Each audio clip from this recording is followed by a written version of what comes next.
Today we're going to talk about the two biggest threats to humanity: nuclear waste, or nuclear bombs themselves, and climate change, rising sea levels. Well, from 1944 to 1962, the United States had what's called the Pacific Proving Ground, right here in the middle of nowhere in the Pacific Oceans. But what is in the middle of the Pacific Oceans is the Marshall Islands. The United States dropped 67 bombs between 1944 and 1956, right in the Marshall Islands.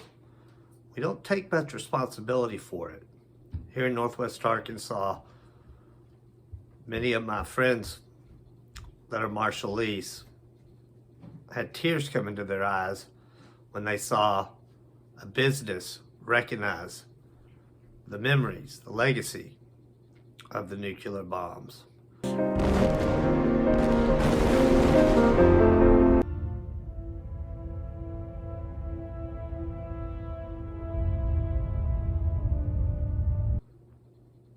The bombs we dropped in the Marshall Islands were over 1,000 times stronger than the bombs that we dropped on Hiroshima and Nagasaki. Right up there in Enewetak Atoll and Bikini Atoll, we dropped the world's largest bomb ever dropped, a hydrogen bomb. And it left a crater. It changed the geography of the earth. You can see it on Google Maps, a big hole in the ocean. Well, in the 1970s,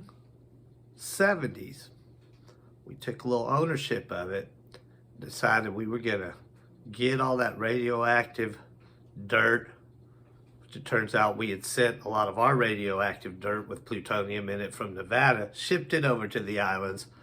So we were cleaning up all that dirt and filling this crater up with all of it. And then we put an 18-inch dome over it.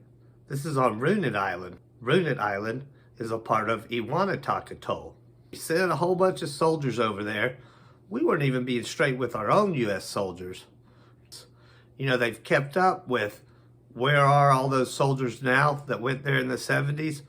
None of them lived past the age of 60. An environmental disaster there, because we've got this dome, but with rising sea levels, this dome with high tide comes in, basically overtakes the dome, which has cracks in it now.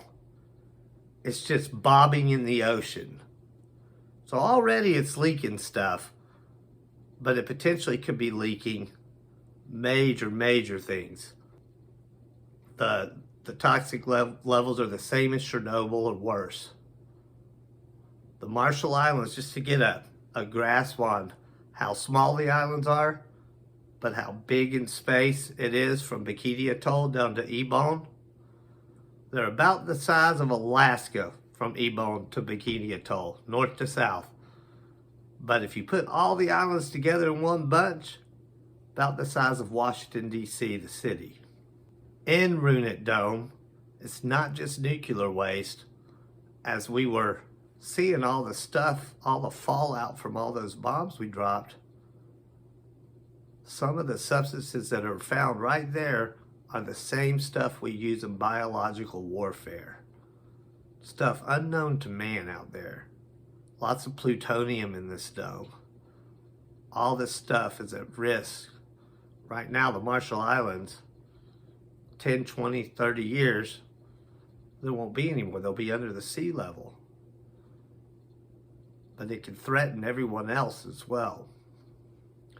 The United States military doesn't like to admit to things like this.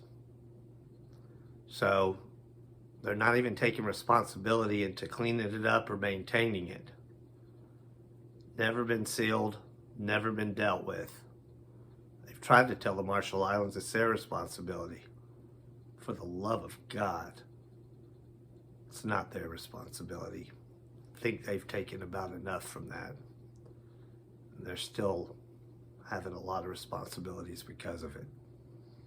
In Runit Dome, The leaking suppository for nuclear waste has 3.1 million cubic tons of nuclear waste. It's the size of 35 Olympic-sized swimming pools. While the United States doesn't like to admit that it disregarded the humans living on this land, I guess it's time for the world to notice that climate change is up close and personal in the Marshall Islands. And it is and will be affecting us a lot more. Thanks for checking in.